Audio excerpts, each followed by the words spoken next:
want the truth? Are you tired of being so confused? You feel like you're more fucked up than the lies on the evening news.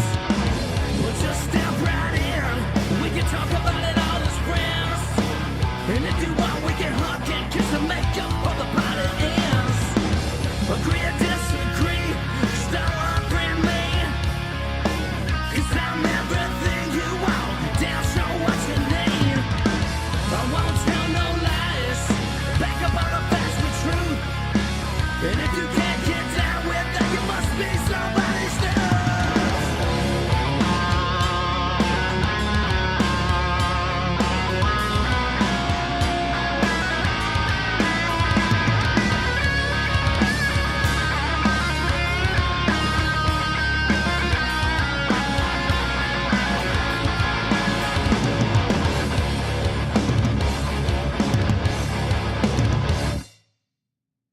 Hey, Matt, congratulations on your success, brother. And I really appreciate you giving, both sides, and just free speech, the opportunity to have a platform, dude. Got it. You got it. Thanks for everything you've done for this country, Eli. We'll talk next time. Tell Jen hello, and I'll have this ready in a couple of hours, and you can share it and take a look. I thank you, man. Thanks, brother. All right. Bye-bye. What is going on? Don't Unfriend Me Nation. Welcome to the show. Leroy is in the house. He is primed and ready to go. It looks like.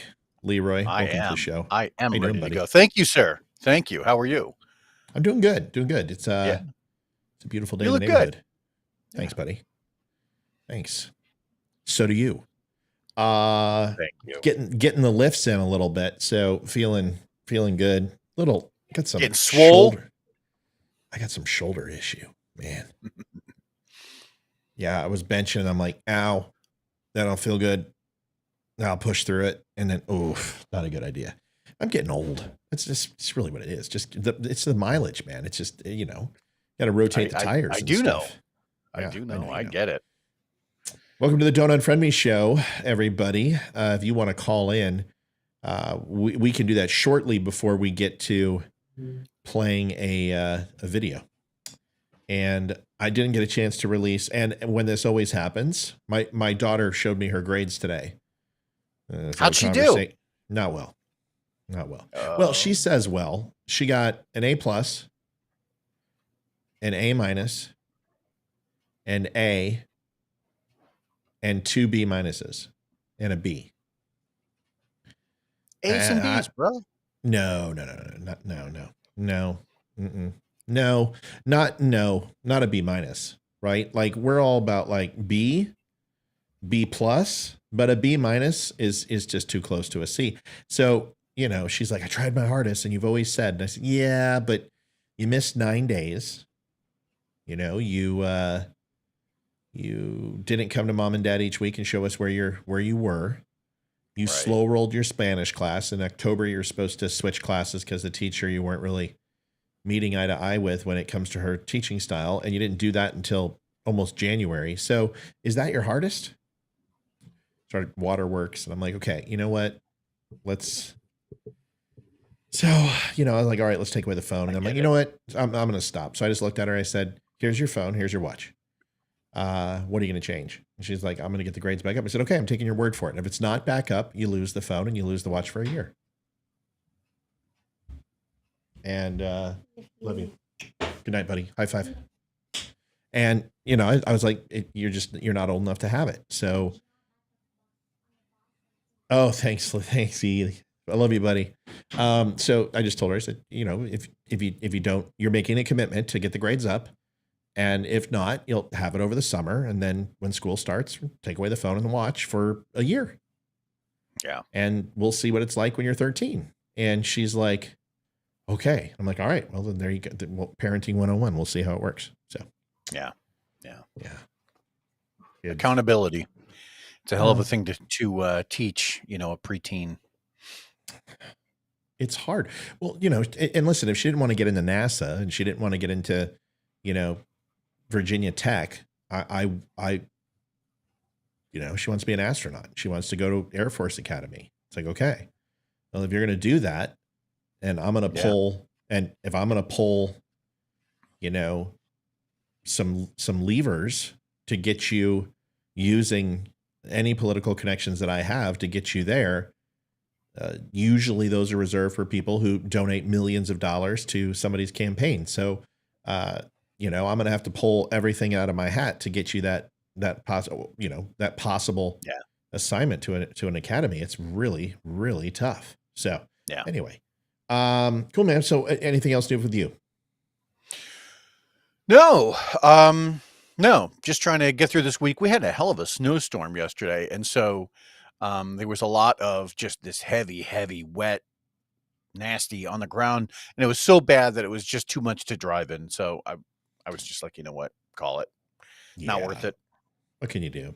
I'm not a big fan of this Virginia weather. We don't get any snow. Like today it flurried and I'm like, this is pissing me off. It's freezing cold. Why the hell isn't it raining? It's raining and it's still freezing cold. It's not snowing. And I'm just like the tease. But one thing I've learned, no matter where you live, the average snowfall happens every year. It's called average snowfall for a reason. And you're going to get your average. Yeah. So if it's not you're going to get a big storm. And we're going to, because we've got basically 2 months left in the possible snowing type weather. We're going to get dumped on. So that's supposed to happen on Friday. We're supposed to get like three days of snow. We'll see. Yeah. We'll see. Yeah. Whatever. Yeah. All right. There's some stuff to get into, and this is in our wheelhouse. This is really interesting. I don't know if you saw Kevin McCarthy. Oh, first of all, we didn't go through comments. So let's say hi to the dum-dums or the dummies. Sure. And the dum-dums. Dale, hello from Louisiana. Lee says, yo, nice to see Lee commenting. He must have turned it off old man mode in his phone. I don't know why the comments are stickying. He said they're stickying, and I don't know why. Yeah, he says they're on the top, and it's starred up at the top, and it stays there and covers up his text. And it does do that if you have it on old man mode, because old man mode, basically the letter's like this big. Yeah. And it just zooms into the screen and it's horrible. I mean, that's what I use because I'm an old man. No, not really. But you don't use old man mode, do you? No, I don't. I'm kidding. Okay. Yeah. I didn't think so. I was just making fun of the fact that I'm old. Oh, all right. Well, Cheryl says hello from Michigan. Hey, everyone. Sorry we beat the Red Wings, Cheryl. Sorry we're beating everybody right now. Avs just got moved up to, they were like, well, the Avs are not going to win the Stanley Cup. We were Stanley Cup favorites all season. Then Boston took it over. People are like, oh, the Avs are out. I'm like, you stupid. You sons of bitches. Just wait. And then 6 in a row, and they've just dominated everybody they've played. Last night, Washington gave them a hell of a game, but they're back and they're finally getting healthy. They still have 6 guys out and they're dominating. So when they get, and that's 6, those 6 guys are all-star line. Like any other team, it would be their first line. And I'm just like, when we get those guys back, it's over. Just everyone just might as well just give a cup to us. It's just, Well, everyone here is fairly jazzed from the Bengals game on Sunday. They're cool. expecting good things. So we'll see. I think the Bengals can take it. I think they've got a great running game. Their pass rush is ridiculous. They've got a good middle linebacking core. Safety and free safety are meh. But their blitz is fantastic, so nobody really has any time in the pocket. I think they're going to do well. And they just completely shut down everyone they play. So I don't know if Philadelphia has – let's see. So it's going to be San Francisco is going to play who? Cincinnati? No, I don't think that's right. What is the NFL matchup? See, I didn't pay enough attention. I want to find out. I didn't either. NFL playoffs. All right. Real quick. No, not the Rumble NFL playoffs. God. So hard to find sports nowadays. Okay. So 49ers advance. And then you've got Chiefs. And then it would be the Bengals. And then the 49ers and Eagles. That's going to be a hell of a matchup. I think it depends if Patrick Mahomes is going to play. He looked pretty banged up. So I don't know. I think the Bengals can upset the Chiefs, but probably Chiefs. I don't want to see Chiefs and Eagles. I really don't want to see Chiefs and Eagles. I wouldn't mind seeing Bengals and Eagles, though. That would be a good game. All right. Yeah, whatever. All right. Judy from Missouri. I have this philosophy on this is that it's almost Sure. like, the people that gravitate towards a particular team, right? Whether or not if you live in Cleveland, it's going to be the Browns. But let's say the Browns lose, because what else would change? Your next go-to then is, oh, well, we'll support the Bengals now, right? Right. And it just seems like all they do is they really support who's next highest in the chain based on their location. That's Yeah, my philosophy on this, I don't do that with hockey. Like there's people like, oh, well, my teams are, and I'm just hang up, just ban them. Just ban. Yeah. My teams. It's not plural. It's my team. You don't get multiple. I like the Detroit Red Wings and the Colorado Avalanche. I'm like, you're an idiot. You're a freaking idiot. You're a moron. You're a moron. It's like saying I like Republicans and Democrats. It's just stupid. It's just the dumbest thing ever. So NFL, I don't care. NBA, I don't care. Baseball, it's all Astros for me. It's Astros and Avalanche. I really don't care about football. Although the Colorado Buffaloes got Deion Sanders as their head coach, and he's stealing recruits and blue chip athletes all over. And the Buffs are going to be well improved. I'll say, top 10 finish in the next 5 years. Deion Sanders is an incredible head coach. And the Buffs need it because they were a great program. All right, dude, don't get me talking about sports. We're just going to lose people. Sorry. Jesus. Jesus. See, I can say cheeses. Cheeses is fine. Cheese and rice. Now let me ask you this. Not 12, necessarily 12, in terms 12 inches. in terms of sports, right? Oh, okay. But have you been watching like these YouTube videos that come from, I think it's Brian Shaw and Eddie, what the hell is his last name? Eddie Hall. Have you been watching that? They're hilarious. They were the two world's strongest men for several years running. I want to say Brian Shaw from the U.S. He won it like 4 times. Yeah, but what's the content? Eddie Hall's from Britain. They do like those giant Atlas stone liftings, or they'll do the Viking press. I don't know. Well, I'm not saying the sport itself, but what I'm saying sport's is great. It's cool.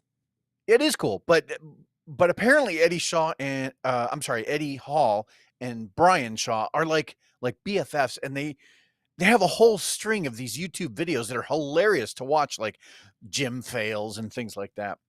You watching those? No, they're fun. Yeah. Well, when I get a little free time, I'll watch. So there you go. 2026 looks pretty good. My schedule is open in February of.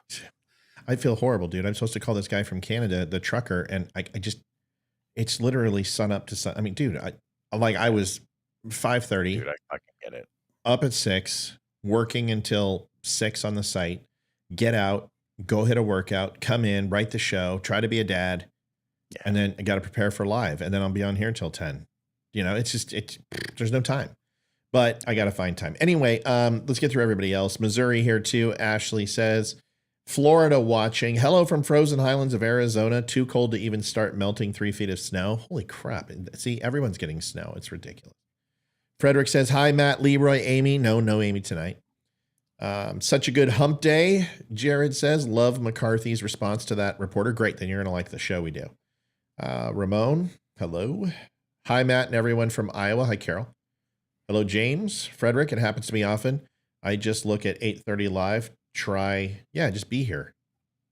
Folks, I'm pretty consistent. If I'm not going to be on, I usually leave a post and tell you about 15, 20 minutes prior. But that's how the window is. I mean, everyone's like, why don't you let us know 3 or 4 hours before? Because I don't know. I don't know. There's just times where it doesn't work, and the tea leaves don't fall the right way. Vicky, hello. Chevelle, hello. Ashley, Olaf, Frederick, Kevin, what's up, buddy?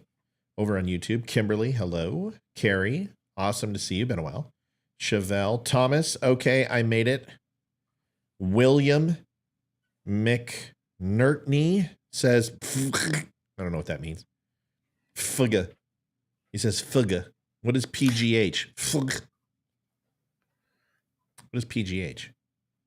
Potassium, glycerin, hydrate. I don't know. Whatever. Not sure on that one. Hi, Sandra. Hi, Michelle. Taylor Bailey. She's Dottie. Watching. Yeah, Michelle.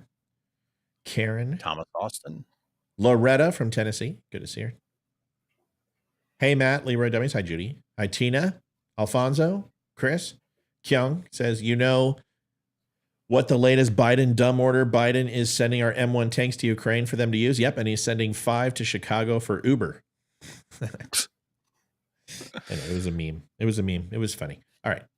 Let's see. I thought Cincy was playing us, Kansas City. Yeah, it's going to be Kansas City versus Cincinnati. That should be fun. Be a fun game. I'm sick of Kansas City, and I don't like Mahomes. I mean, how do you not? It's kind of like not liking Brady. As a football player, it's fantastic. I don't know. He reminds me of Bruno Mars. We got snow. Eagles. All right. Well, I think we got everybody at least once. Go Nuggets. Yeah, Nuggets Nuggets will choke. I'm choking on Nuggets. If I loved one basketball team, it would be the Nuggets. I watched them religiously, and the Rockets. But Nuggets always choke. They got a great team, though. I mean, they're the best, probably best in regular season right now. But the problem is they don't know how to win in the playoffs. So we're going to see. You know, that's a lot. Experience is really important, man. Really important in the playoffs is having your seasoned veterans and being there before. So we'll see. If the Nuggets win, I'm not going to cry. I just can't watch basketball. Oh my God. It's just shoot me in the face. I'm just like, this entire game is worthless. All we care about is the last 2 minutes. Because that's all that matters. And that last 2 minutes takes like 45 minutes. It's hate it. Yeah. Why don't you just play for 2 minutes and start at 0-0? Go ahead. I said it's like watching paint dry. I can't stand it. Horrible. And the culture, the music. It's not my sport. I get it. I mean, some people are like, I can't freaking watch golf. I completely get that. Just basketball is just like, ugh. And just the fouls are atrocious. I mean, these guys go up for a 3 and then they fall like Harden, the flop. And I'm just like, dude, I stubbed my big toe. Hockey players literally lose teeth, broke both ankles broken, and they still play the game. Chris Pronger took a puck to the heart and continued the shift right afterwards. He died on the ice for 7 seconds and he still played the next shift. Hockey's just hockey's a different sport. All right. I'm ready for Chiefs and Eagles. Hello, Matt, Leroy. Hey, Mikey. F off to Leroy, he says. Thank you. And we're almost through the comments. A lot of people on. I mean, love this show, yeah. Alan says. Thanks, Alan. Appreciate it. Carl, did you all know that Gerald Ford was the only president that wasn't elected to be VP and a president? I'm not a crook. Maybe wasn't really a crook. Did y'all know that Gerald Ford was the only president that wasn't elected to be a vice president and a president? You're going to have to slow down, dude. I think he means or. Well, what? Yeah, I don't know. I'm not following. I don't understand that statement. Help me understand what the hell that means, Jared. I used to live in Southeast Texas. Some families still had tons of rain last few days. Niners doubled up, wouldn't let the one cop touch him. It was hilarious. I think he was driving a tank or armored vehicle down the road. That sounds like the 2000 or 2001 Mariners. They broke every record in baseball, but lost to the Yankees in the first game. And who loses to the Yankees? Astros sure don't. When I need a nap, I put on golf. Hey, dummies, it's been a while. Hi, Joshua. Welcome, Leroy. Shh, the grass is growing. That's golf to me. Oh, come on. Rhonda says, we had an earthquake off the coast of Malibu last night at about 1 a.m. It was only 4.7. It wasn't too bad. It's California. Right. Right. People like earthquakes. I'm like, earthquakes. Nothing. Tornadoes? Now that's freaking scary as hell. But earthquake? Nah.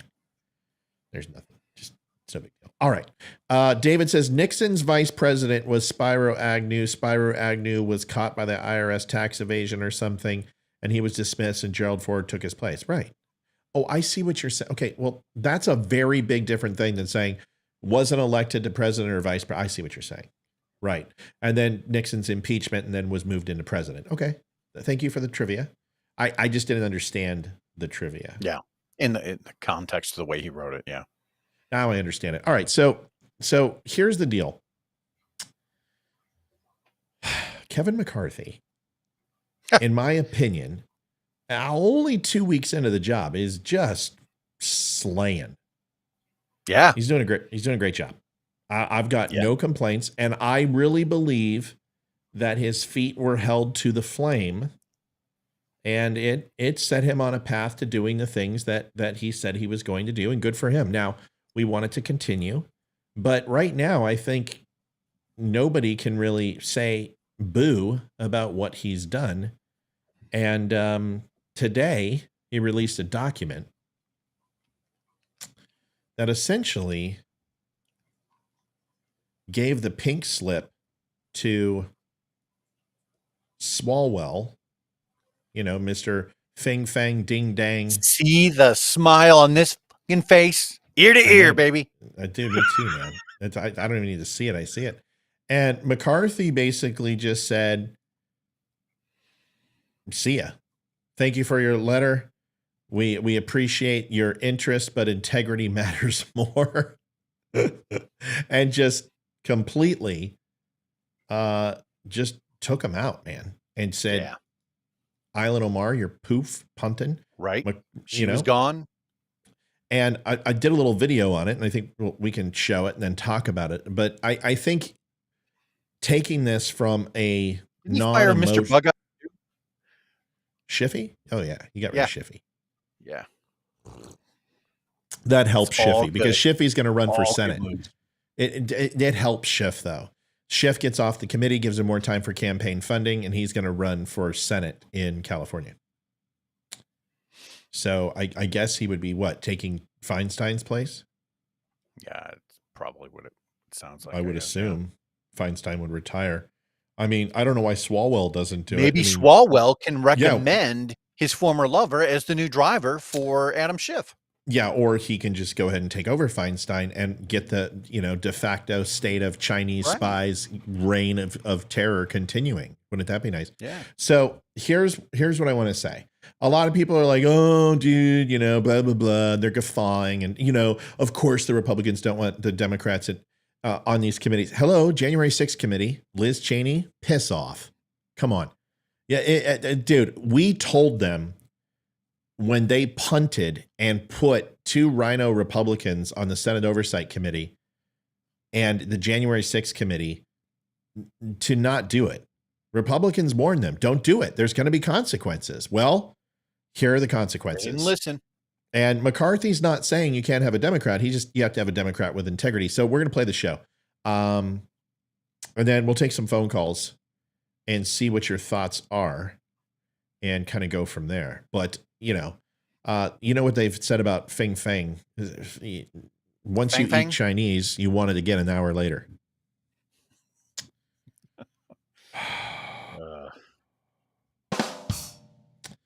All right, folks. I'll be here all week.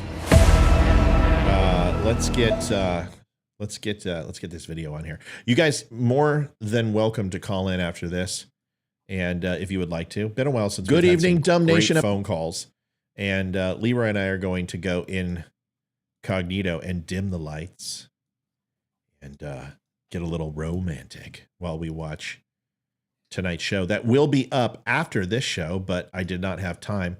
If you don't mind, Leroy, I'm going to be on top of you.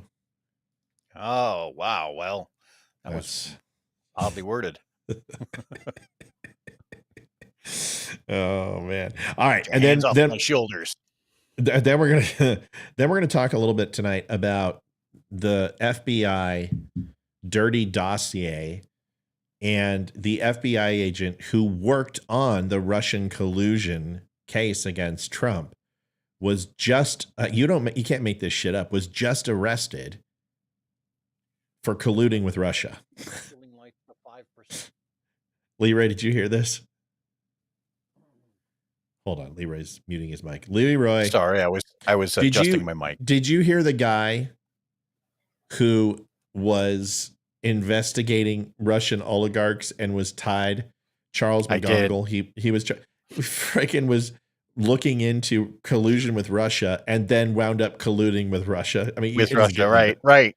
It doesn't get any better than that, dude. You can't write scripts in Hollywood that good. You cannot write it any better than that. All right, let's get to this. Let's get to this show. This one's interesting, man. I think it breaks it down. And I want to be clear, is instead of making this an emotional topic, because I don't like Swallwell and I don't like Schiff and I don't like Omar. All three of them I absolutely despise. I believe they are leftists through and through. Swallwell is complete trash. I think he's an ambulance chaser. He has a pedo beard because he can't grow a real one. The man is just, he makes me sick. I just can't effing stand a man that can't grow a beard. It's just, you're not a man. Take some testosterone or something. But anyway, so he is, all three of them are on the outside. So instead of me making it emotional, I'm trying to be pragmatic about this. And I took it from the intelligence standpoint that disqualification doesn't go into their personality or their policy. If you can't get a security clearance, you can't be on some of these committees. And I make the case why all three should not have a security clearance in the public sector, private sector, or in government official business. So let's watch this show and tell me what you think. Episode 432. My name is Matthew Spear. I'm the host of Don't Unfriend Me. Welcome to the show. This is a little segment called Breaking Truth. And tonight we're talking about Kevin McCarthy and also Swallwell, Omar, and Schiff, all ousted from oversight committees that require clearances. And I'm going to tell you why tonight. I'm going to tell you why it's a good thing. And McCarthy's off to a good start, which is hopefully going to be consistent throughout his entire tenure as Speaker. We will be right back after this message from my good friend Eli Crane.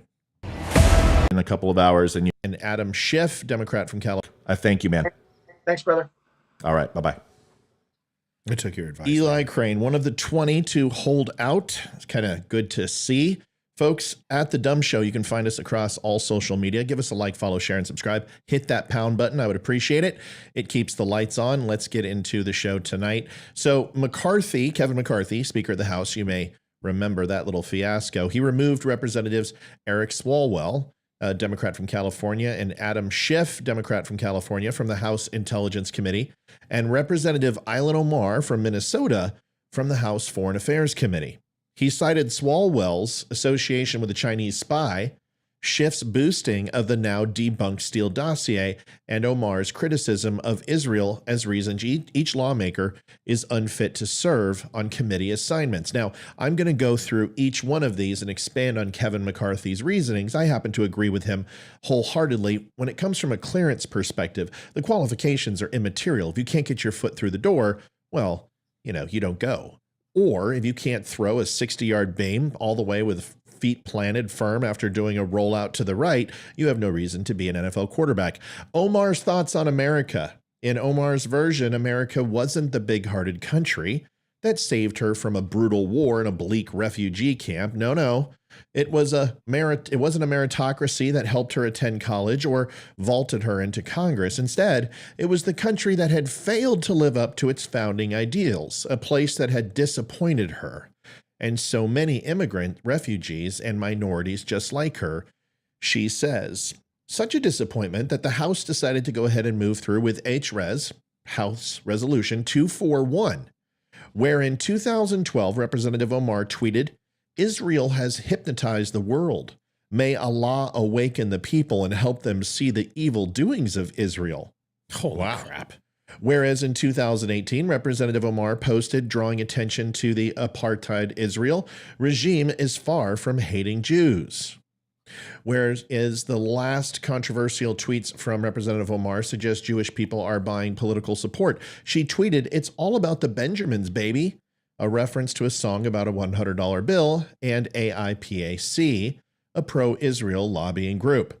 Representative Omar stated during a town hall, "Want to talk about the political influence in this country that says it's okay to push for the allegiance to a foreign country." Speaker Nancy Pelosi denounced Representative Omar's statements during that time, saying, "We condemn these remarks and call upon Congressman Omar to immediately apologize." Is not going far enough.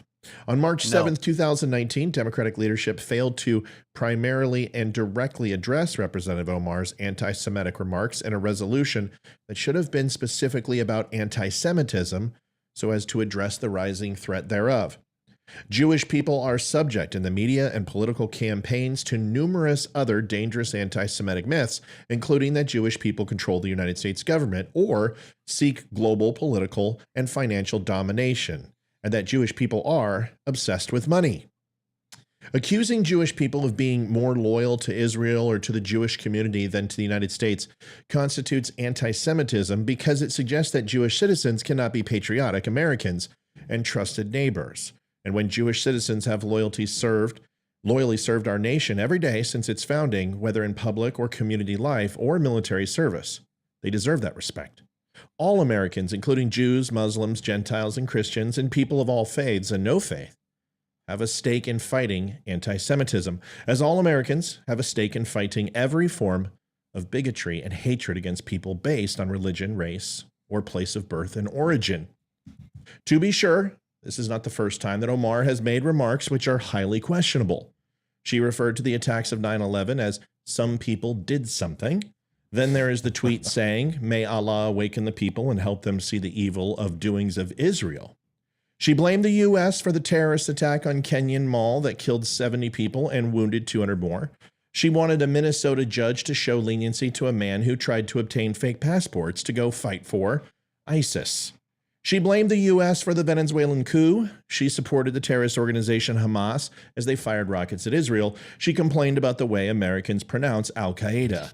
That's the proper way to say it, by the way. She made the false claim that U.S. forces killed thousands of Somalis during the Black Hawk Down mission and included the hashtag #NotTodaySatan. Here's the thing for Omar. Under Guidelines A, the holder bears the burden to clearly demonstrate the following when having a security clearance: unquestionable loyalty to the United States. And after all, they will be in possession of sensitive information that could lead to varying levels of damage to national security if compromised. This disqualifies her from the seat, and McCarthy is absolutely right. Showing you a quick video of KGP and her wonderful response to this. KGP sounds better. Whatever. The wannabe press secretary. Here it is. Any reaction from you from the White House about Speaker McCarthy's decision to keep Representative Schiff and Swallwell from the Intelligence Committee? So I'll say this. Representative Schiff, Representative Swallwell, and also Representative Omar are, our expertise and bring a lot to the table when it comes to foreign policy and national security. And we'll say this, we'll say that. Say it. When it comes to that committee, it should not be politicized. It should be independent. And again, yeah, right. Those congressional members bring a lot of expertise to that committee. And Wow. I'll leave it there. Well, that was comprehensive. Yeah, very. Wow. Very I would astute. like to go ahead and see if it's okay with everybody. The January 6th committee, who exactly was on there from the Republican Party? If I'm not mistaken, we're going to go ahead and say that Liz Cheney is an active Republican and someone who really truly believes in Donald Trump. Folks, Democrats have been doing this since anytime they get power, and they warned the Democrats, Republicans did, during 2016 and 2018 and said, let's not make this political. Let's go ahead and have a balanced representation on the oversight committees and all the committees in the House and in the Senate. Unfortunately, they did not listen. And this is the result. Here is a video, a quick one, of Mr. Swallwell and his rambling and crying and lambasting everyone but himself for his ouster. Tell about somebody else. So this is purely about political vengeance. The cost is not only removing us from the committee on the intelligence committee. Listen, I don't like to insult people based upon their looks. I'm not trying to be mean, but I'm sorry. He just looks like he stinks. He just looks like one of those guys. Where, like B.O.? Yeah, like Tom Cruise leans in and goes, "Slider, you stink." Swalwell, you stink. I He just just looks slimy, doesn't he? He just does. He just looks slimy and just looks just beady-eyed. Yeah. I don't trust the guy. Everything he says that comes out of his mouth is vitriolic diarrhea. It's horrible. Anyway, The cost is not only I think I bought a car from him, yeah, a used one, he was my lawyer. $3,500 Nissan. Yeah.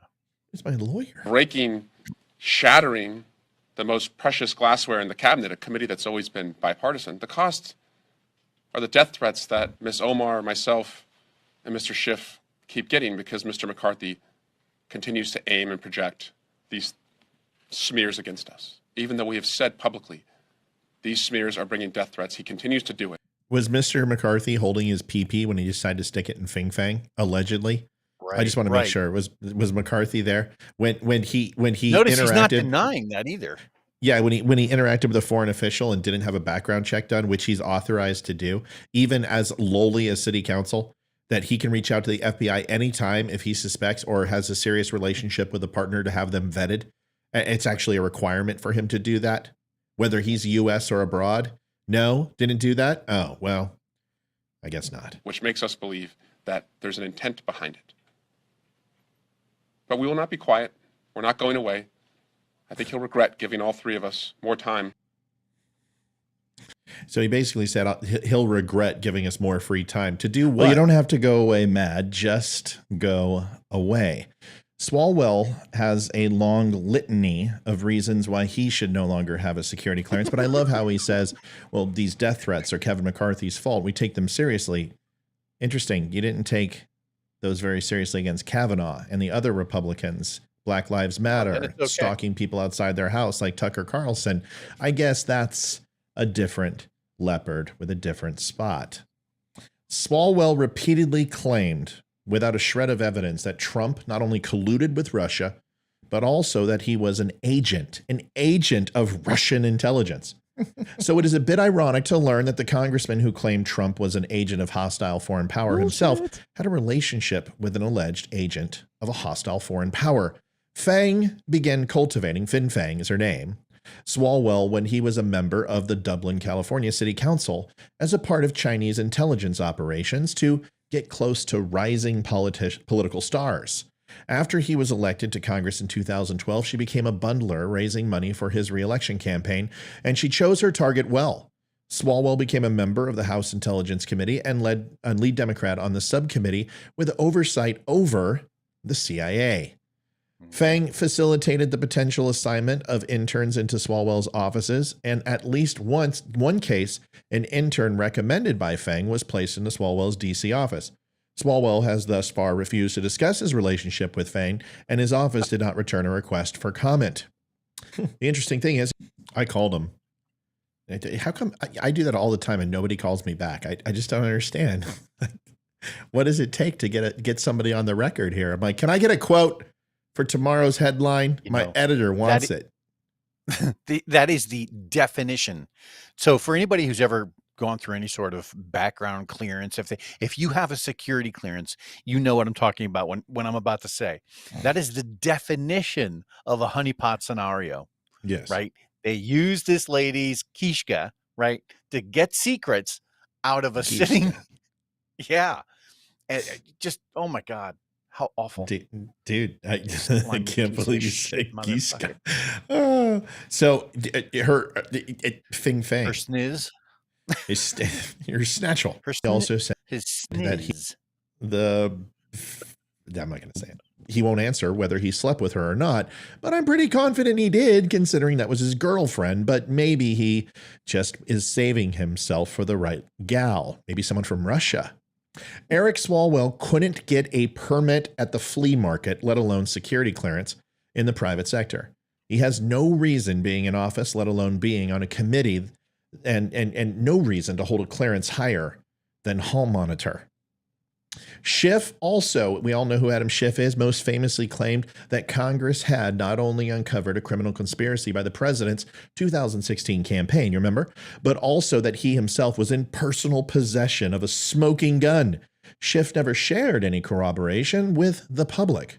When The View's Meghan McCain asked him about it, Schiff declared that the confirmation had been in plain sight the whole time, which was the opposite of his claim that he had uncovered a seditious and clandestine conspiracy. Remember when he sat up there and read it like a mob hit report?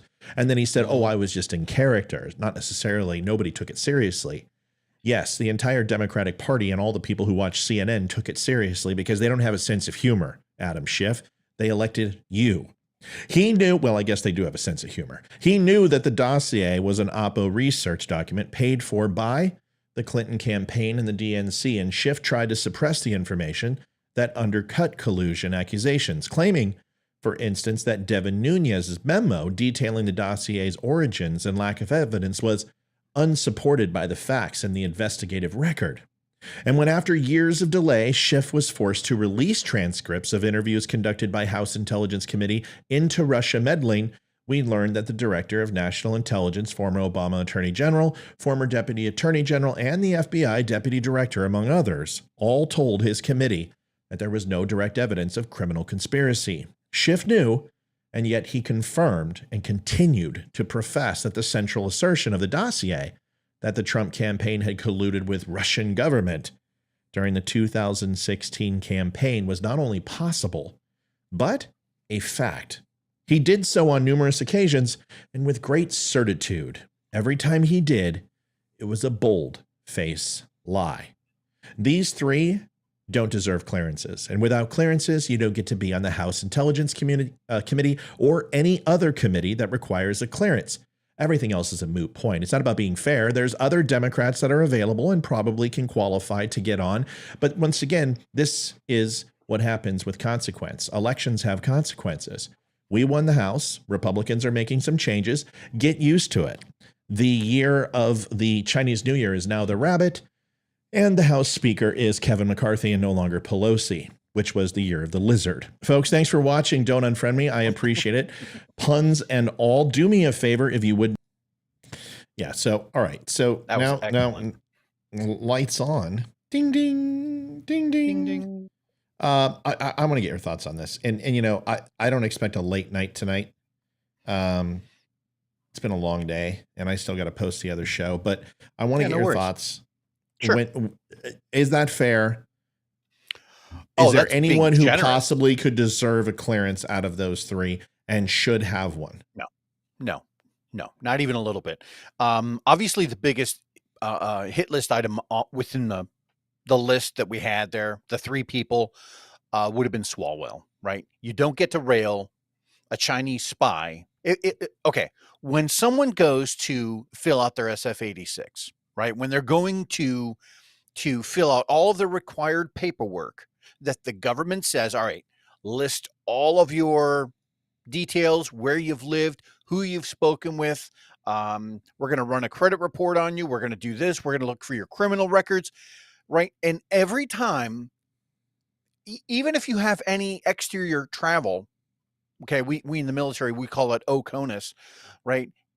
Anything like that is on the table for the investigator.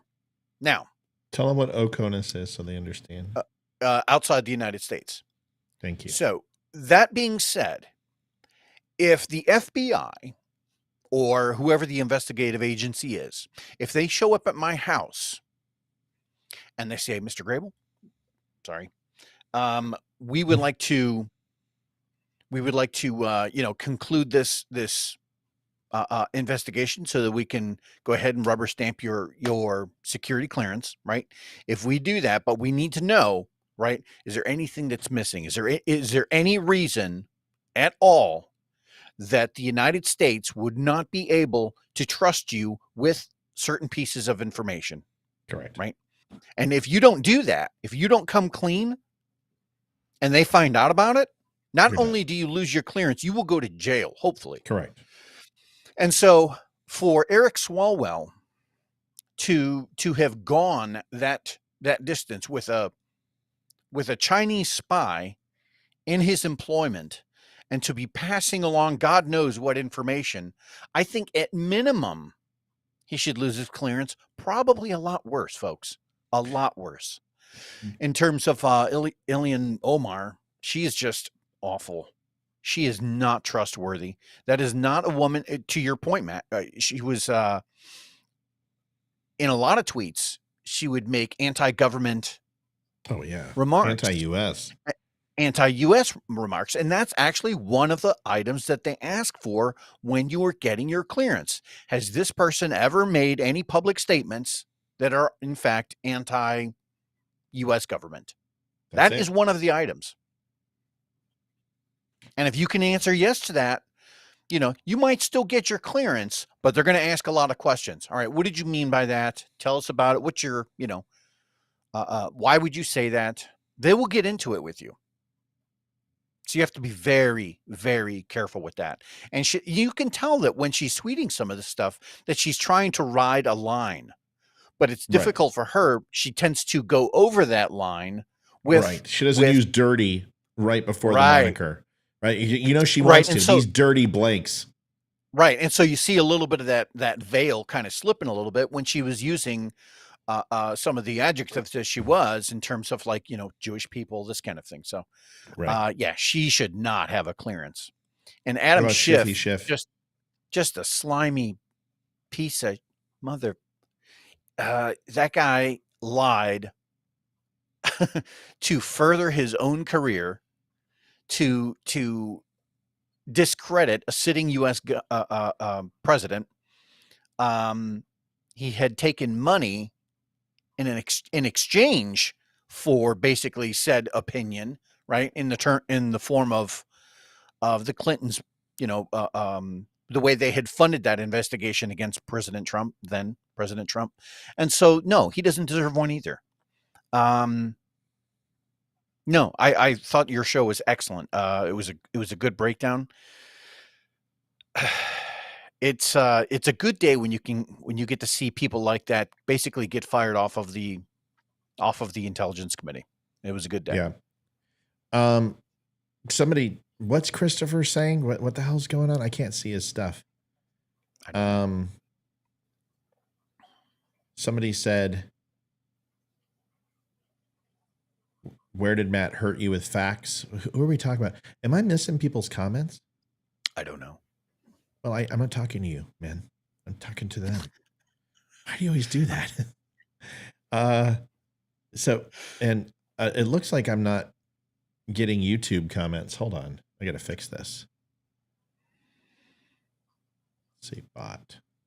Yeah. Long story short, folks, is that when you go to apply and you have to fill out all of your paperwork to get a clearance, I mean, they go through your background with a fine-tooth comb. Dude. You have to maintain. You can't even have like a shitty credit score. No. You can, Nothing. but they'll ask you about it, and they'll say, "Well, what attempts to resolve the issue have been made?" Right, so that if you ever late making a furniture payment, they'll know. Yeah, it's a problem, and so for the biggest problem that I have is hypocrisy. Right, you can't sit on a committee of that scale. Right, the Intelligence Committee, the House Intelligence Committee, you can't sit there, right, and have like that much dirt in your background.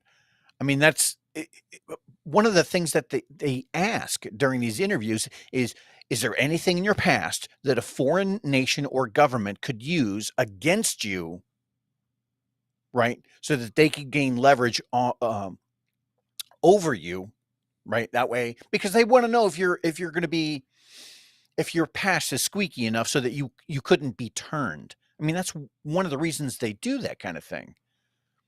Yeah. So the hypocrisy behind them was just huge. I disliked them all from the beginning. I don't think people understand how extensive an SSBI background investigation is. First of all, the first thing you do is fill out 37 pages questionnaire. Every job you've ever been to, what schools you went to, every friend you have. It's ridiculous. In fact, in boot camp, you fill it out when you're at the recruiting station, and then in like week 5, no, earlier than that, week 2 or 3, you get a call from admin and you get brought in and you sit down and you got to swear in. And then they start asking you questions that you missed. This background investigation is about $750,000 when I was in. I'm sure it's more than that now. Yeah. And what Leroy and I had to go through, I'll give you an example. Here's a few of the things that they found. They talked to my 2nd grade teacher, Mrs. Ekstrom. Found her and talked to her. Spoke to her and had a quote that Matthew's hyperactive, was unruly and was a hooligan. I got questions on that.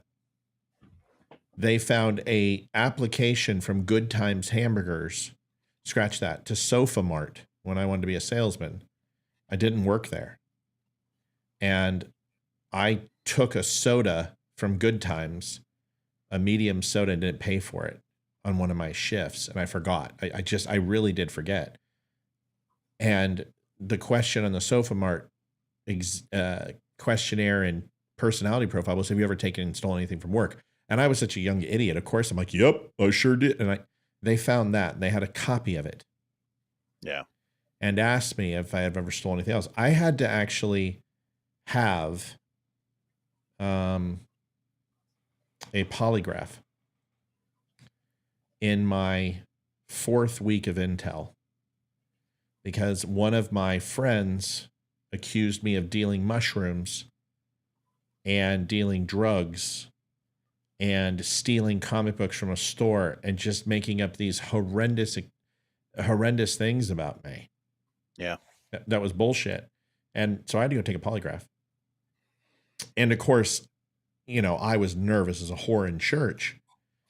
So I got my interim clearance and I went through my C schools, and I didn't get my actual full clearance until I got to my duty station and got to my vessel. So I got to Yokosuka, which was almost 16 weeks after I graduated from my C school. Well, that's actually pretty common. They will give out a interim clearance. And normally the way that works is you'll get up to like a secret or something along those lines until the rest of your investigation can be concluded, yielding positive results. When that happens, though, generally you want to get that concluded before you make your first ship, or before you're able to actually start doing, IS type duties. So yeah.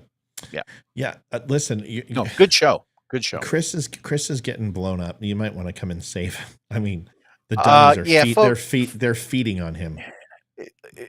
Folks, it's easy to, say, to go after somebody for saying delete the show, but I know why he's doing that, and it's okay. Just cool off. Yeah, don't go after him. It's okay. Chris is no threat. He's I he know gets what to have he's either saying delete the show because I'm gonna come up missing, or delete the show because he didn't like it, and I don't care, because if I listened to Chris, I long would have abandoned this show. So Chris and I have our history, but I don't have any ill will. If he said that, he's entitled. People are entitled to their opinion, folks. Leave him be, folks. Leave him be. Just leave him be. He's fine. He's fine. So anyway, I want to get to this. This FBI investigation. And here's the thing.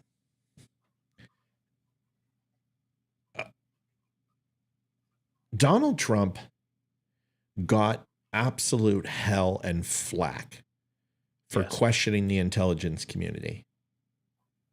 And I'll be honest with you, Leroy, I am not a fan of our intelligence community anymore. I would agree. And I feel that when I left, not that I had anything to do with it, because I was chump change and naval lint in the spectrum, but OPSEC went out the window. Like, dude, you couldn't take pieces of paper out. Right. No, can't. You got one notepad in Intel training, and that notepad, they counted the freaking sheets. They were numbered, and you had to keep it in a cubicle and lock it up under padlock when we were there. Maybe not in A school, but in C school we did. And you couldn't take nothing in or out of that skiff. And I look at what they did: misappropriation of assets, wiretaps, FISA warrants, dossiers created by foreign intelligence and using. Right. I mean, dude, the shit that they did to him. Right. And that's I know you want. Let me just finish my thought. I let you go for a long time. I want to finish my thought.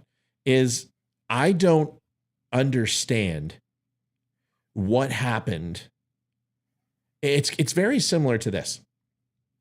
It's like when you do a sport like softball or baseball or t-ball, and you loved it when you were younger and you want your kid to play it. And you're like, oh, you're just pumping it up to your child. Oh, this is fun. And, the ring of the bat and Right. smell of leather and popcorn in the air. And it's, and then you get there and there's no popcorn. And everyone's playing with a freaking rubber Nerf ball. And the bats are now plastic. And nobody can catch the ball. They have to stand underneath it and go, I caught it. And there's no more throwing. They have to run it in. And you're like, what the... This isn't baseball. And that's what a lot of these youth baseball games look like now. If you can call it baseball, it's like crochet with a Nerf ball. It's pathetic. And you get disappointed and you go, this isn't what I did. This isn't what so when I look at the intelligence community, I am extremely disappointed to the point that they used to be vultures, dude. They would draw a line in the sand. They didn't care who you were. You could be a freaking vice admiral. And if you broke protocol, you're going to Leavenworth, or you're getting forced retirement, or your security clearance is pulled. Why is there a double standard that the private sector is one of the most ridiculous standards to get a clearance, even though you would be shocked at how many people have clearances?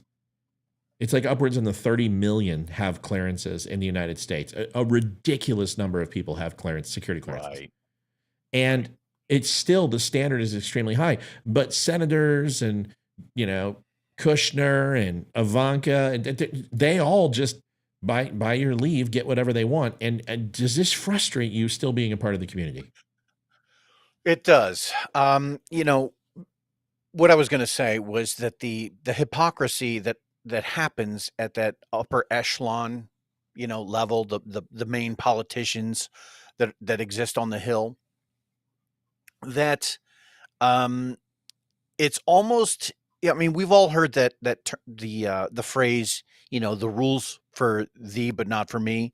That's Right. exactly what this is. This is you can't take so much as a Post-it note out of a skiff, even if it's just a phone number, because you forgot to write down the Navy Federal credit line, right?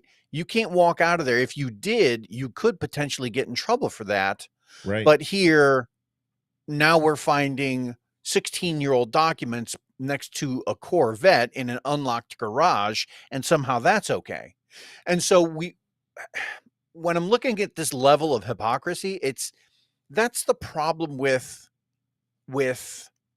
the government. And this is the way I see it. It's that you are expecting me to maintain certain standards that you Right. yourself are not living by.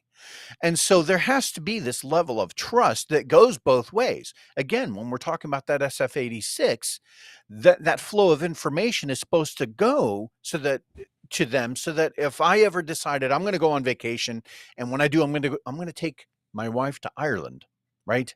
Ireland. Well, I would have to report that, hey, I'm going to be out of the country on these dates, going to Ireland. No, don't intend to, purchase any land while I'm over there. I don't have any Irish stocks. There's nothing like that. You're right. They expect that type of information from me.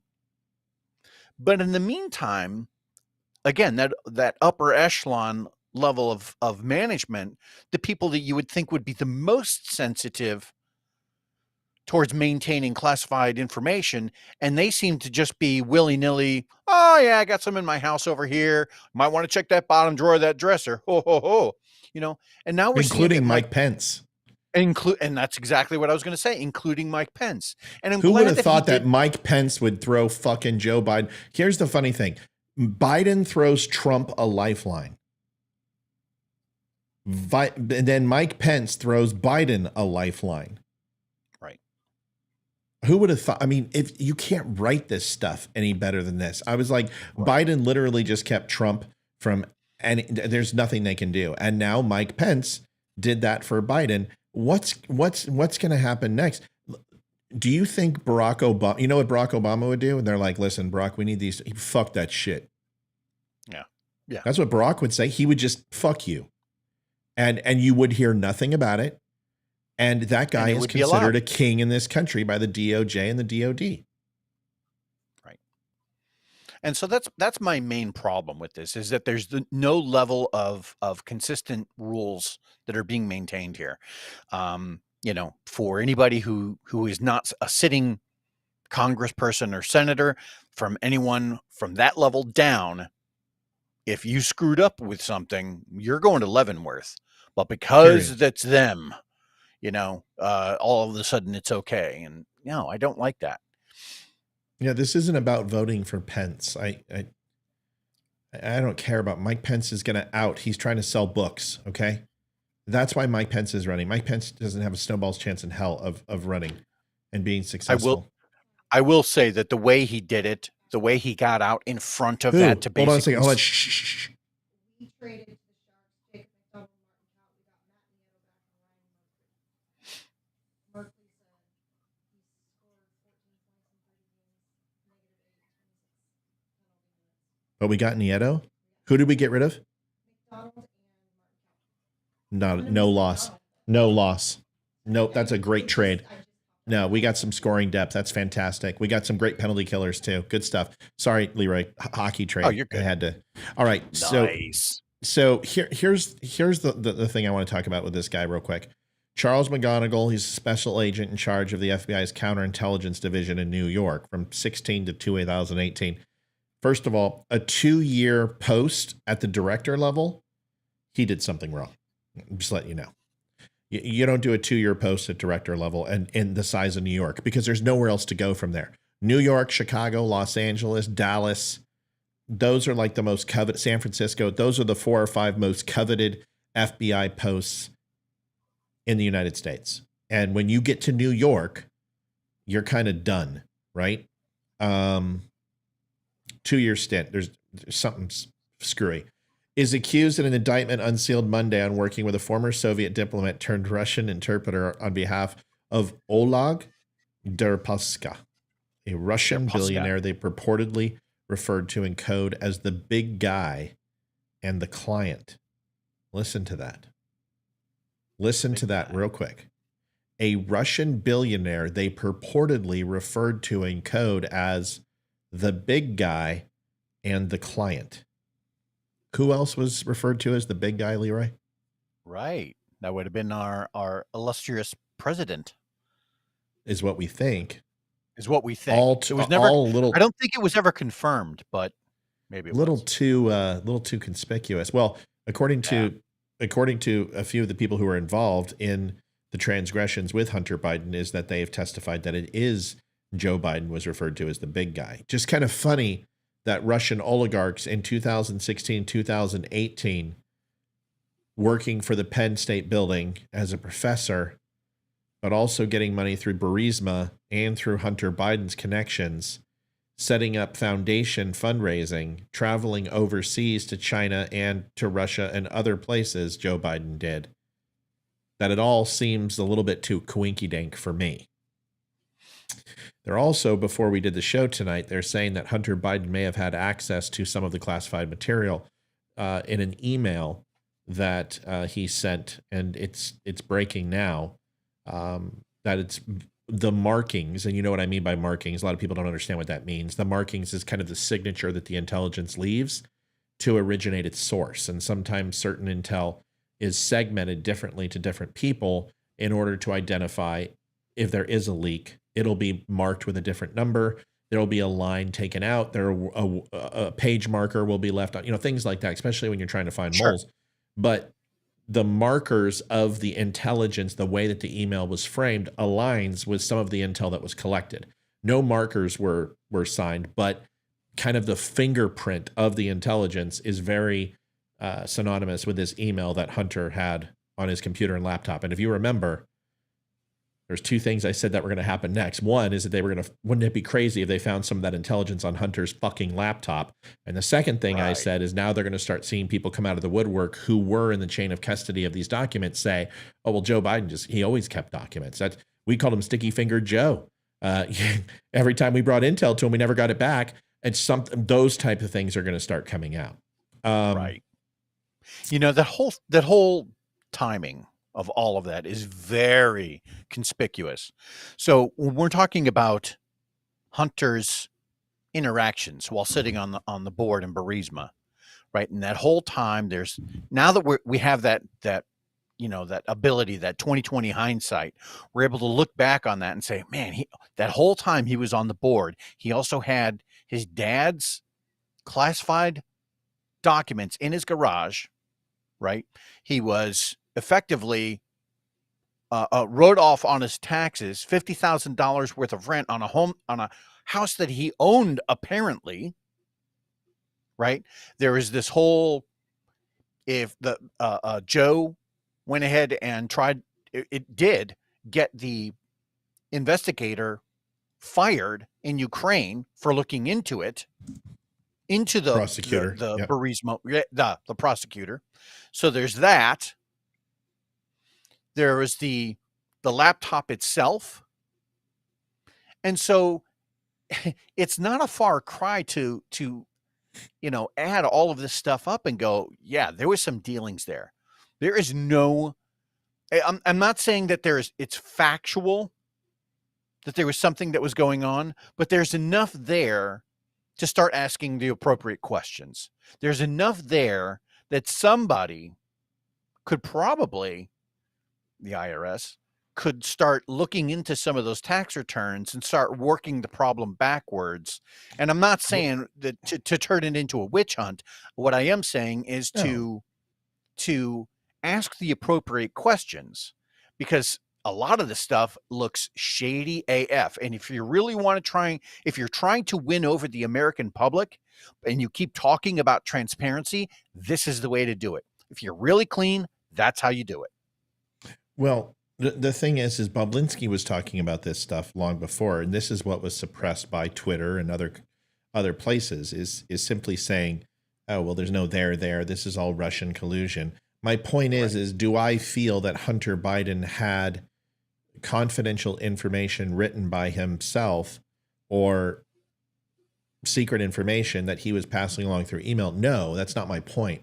My point is that what they have found is emails with that information through the string of computer systems and servers being forwarded to other people, and that computer had access to it. So you're not only are you now talking about taking written top secret information and disseminating it and then repurposing it through an unsecure server through a civilian's computer and attaching them on it. That's espionage. There's no fucking, you're putting, I did this last night and I broke this down very, very succinctly, is that top secret poses an extreme risk to national security is when you share SCI or break protocol. And that right there, if that is true and that happened, no matter where it originated from, whether it was from Joe Biden or Bobulinski or Hunter or some family attorney, it doesn't effing matter. The original source point for that, there will be a COC or a chain of custody for that. And if Biden was responsible, or his administration or his chief of staff checked that out, Biden's in some serious shit, because you guys have to understand there comes a point where something can't be ignored. You understand that, right? And the opposition will ensure, which would be the Republican Party, that it will not be ignored. And at the very least, you're going to have an investigation. You'll have, testimony on this. You'll have closed door session. You'll have open session, and maybe not the result that you want, but it's serious. So this whole thing, I don't have an inside track. Leroy doesn't have an inside track. What we have is a lot of knowledge on to handle this type of documentation and what the repercussions are if you fail to do it effectively. And they are very serious. At least for us, they would have been, is my point. Yeah, absolutely. And that's a big part of it too, right? Is that, like, if you had been busted straight up, like no holds barred espionage, what would have been the worst thing that could possibly happen to you? Firing squad? Hung. Yeah. Right?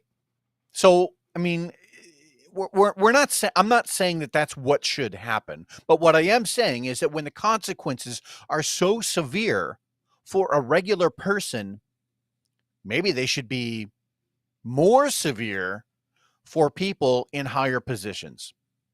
That's my general philosophy on that. Well, people are like, well, his lawyers didn't have, of course they didn't.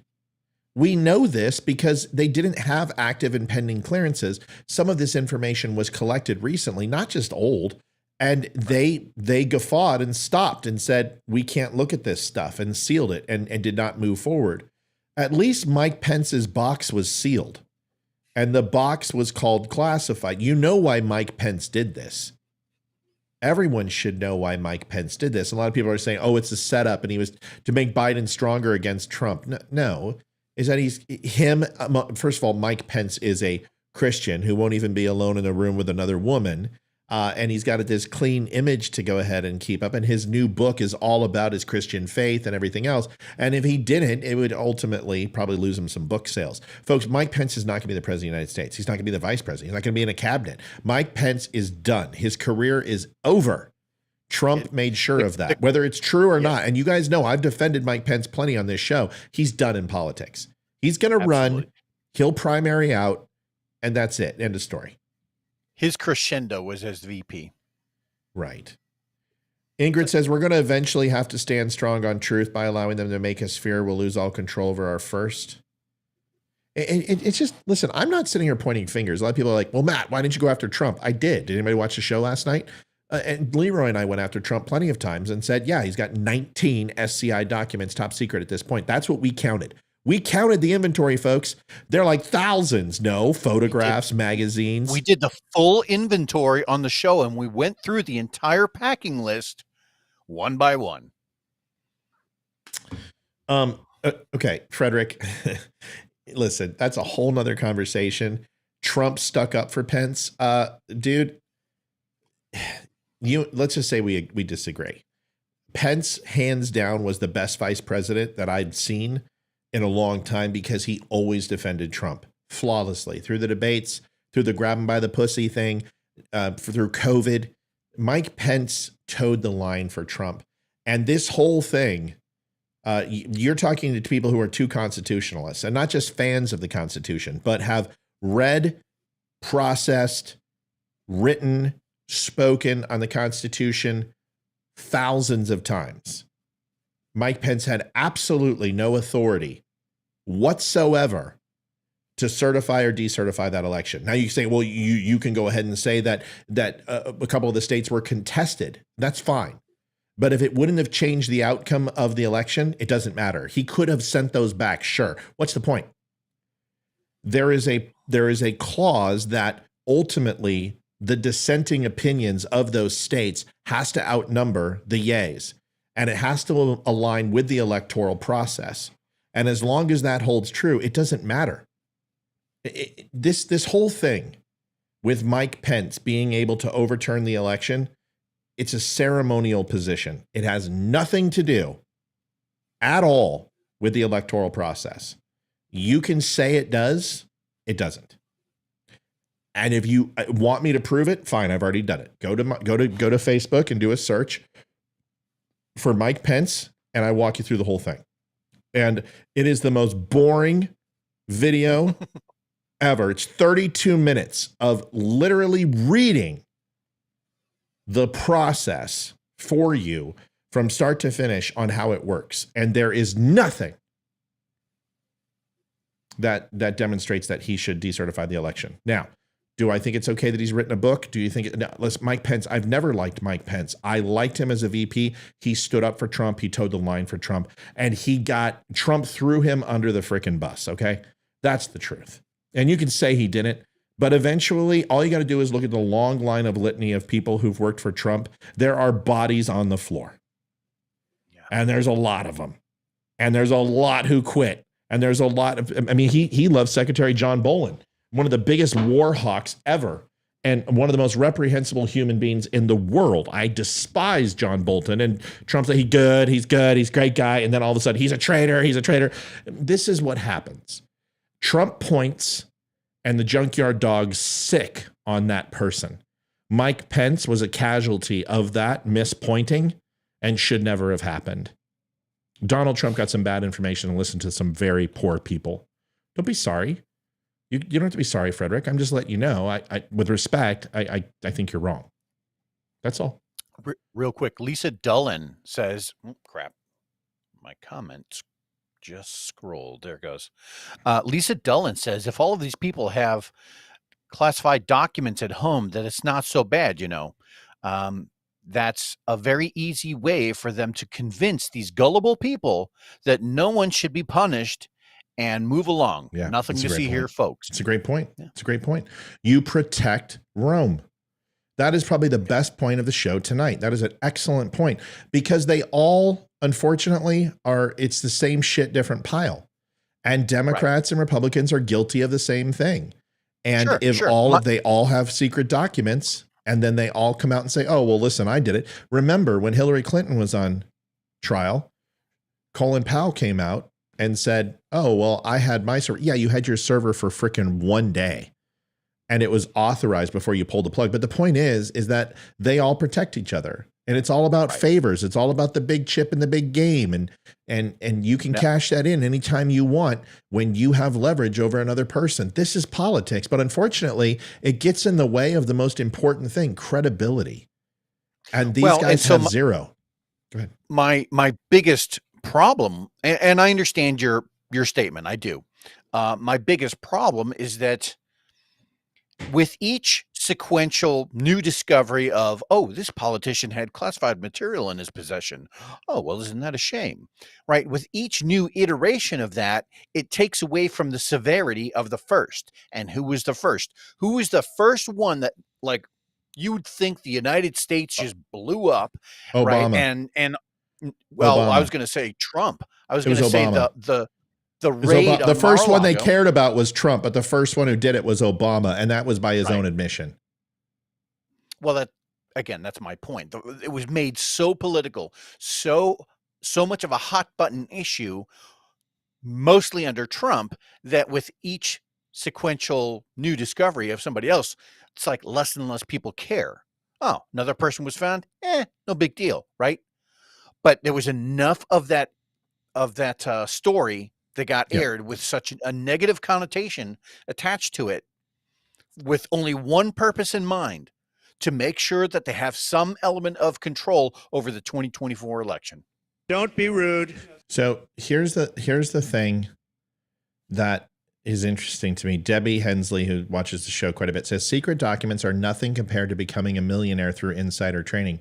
Debbie, how do you think they become millionaires through insider trading? Right. They use the information that's classified to go ahead and buy their stocks. Yeah, absolutely. It's very important. Pelosi proved that one about 40 times over. I mean, when she dumped all of those Tesla stocks.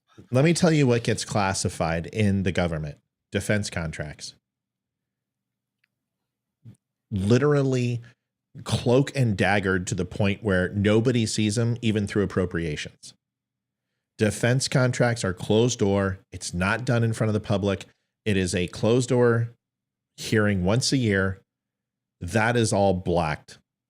100%. Foreign intelligence assets and cooperation between agencies, completely blacked. But if England is going ahead and showing an ag report that wheat harvests in this country and this country, and productivity for potash or fertilizer or natural gas is going to show a low dividend on return, that stuff can be leaked so people can cut and short on their stock or wait for it to go to bottom and buy into it. Don't you understand? This is why these type of things are not shared. Even civilian contractors aren't shared, is because people will use that information for insider trading. So when you say it's not important, well, they're actually this. It's the same problem, and the cause of problem is ultimately the cure at the same time. So if you want to limit the amount of insider trading and on blue collar crime that takes place, or white collar crime that takes place, you're going to have to go ahead and make the decision to ramp up and beef up the access to this information to people who should not have it. And that's where I think McCarthy has done a good job, because there's no doubt in my mind that if a piece of information like a whistleblower came across and said, I went to Joe Biden's house, I worked for DSI, I delivered these documents, I was in change of custody, we called him Sticky Fingers Joe because he never gave him back, that Island Omar, that Schiff, and Swallwell would leak it to the press as fast as they could so the Republicans could not properly investigate this whistleblower, get the subpoenas in place, get the grand jury and indictments in place. They would leak it so there would be no there. That's the shit that they do. They did it with Supreme Court justices when it came for Roe v. Wade. They did it with other information on the whistleblower that was against Trump. This is what they do. They play the game with intelligence because they have no care in the world about operational security. This is why those people are off. It's horrible. It's horrible. Sorry if that went too long. True that. No, Just you're saying. fine.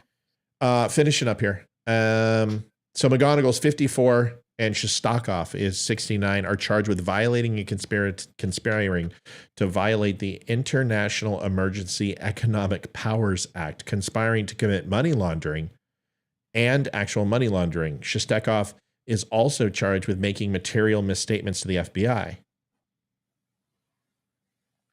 Messages seeking comment were left for lawyers of McGonigal and Shostakov. Lawyers for Deripaska did not immediately return an email seeking comment. McGonigal was separately charged in federal court in Washington, D.C. with concealing at least $225,000 in cash he allegedly received from a former Albanian intelligence official while working for the FBI. The indictment does not charge or characterize the payment to McGonigal as a bribe, but federal prosecutors say that while hiding the payment from the FBI, he took actions as an FBI supervisor that were aimed at his own financial benefit. They included proposing a pharmaceutical company pay the man's company $500,000 in exchange for scheduling a business meeting involving a representative from the U.S. delegations to the United Nations. In a bureau-wide email Monday, FBI Director Christopher Wray said McGonigal's alleged conduct is entirely inconsistent with what I see from the men and women of the FBI. Bullshit. The U.S. Treasury Department added Deripaska to its sanctions list in 2018 for purportedly ties to the Russian government and Russia's energy sector amid Russia's ongoing threats to Ukraine. So you got a guy who worked on the Russian collusion investigation, who is now working with Albanians and Russians and money laundering, the things they accuse Donald Trump of, and you're going to sit here and tell me that the FBI is on the up and up? God, I feel like I need a shower. Fuck. It's pathetic. And it is. Dude. How the hell do you trust a 3-letter like that? Not Never just again. that. Why is Ray still the fucking director? Why is he not being carried out in cuffs?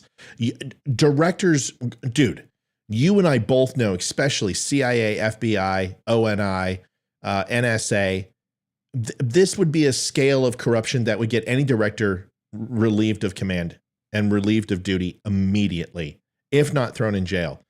Our intelligence community is the laughing stock of the world for good reason.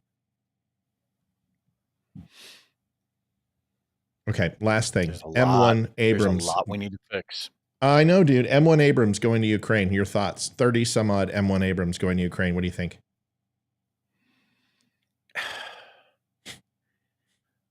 You know, all right. It's an exportable vehicle. It's something that we've sold to other players. Yep. It's not that I have a huge problem with it technologically. It's just more money. And I understand it. I understand the reason behind it. I understand that what we're doing right now is we're fighting a proxy war between American equipment and the Russians' ability to disperse logistics, right? So I understand it. I don't like it, but I wouldn't fight it that badly. It's not. I don't think we should. I don't think we should be sending anything. But if we're gonna be sending anything now, I mean, 30 tanks. I'm really not that. I'm not talking about the moral conflict, okay? Because that ship sailed. I'm talking from a technological standpoint. People are like, we're going to go to war with Ukraine and they're going to use our own weapons against us. People, the M1 Abrams is the tugboat of the desert. Okay, relax. First of all, tanks are obsolete. Russia proved that. Logistically, they're an effing nightmare. Korea showed us that tanks suck. Tanks are no longer needed. You know how many tanks we had in Afghanistan? I could probably count on two hands and two toes how many tanks you would see in Afghanistan. They're just finicky. They are sitting targets. A Hellfire missile and a Prowler are a hell of a lot more effective than a tank. And honestly, there's no need for boots or tracks on the ground anymore. And we can literally take out all command and control for pretty much everybody but 2 or 3 countries within a matter of 72 hours. And you don't need to put boots on the ground for that. We effectively have long range device and weapon systems that we don't even have to get into the same theater. We can be 1,500 miles away and hit a target. Go ahead. Precision guided weapons have changed warfare on that front. So much so that, you can make your claim about whatever the vehicle is. It doesn't even matter, be it tanks, be it, APCs, that kind of thing. But the advancements that have come in terms of missiles, in terms of other guided munitions, have advanced so fast that really all of those vehicles are kind of irrelevant now. They all are.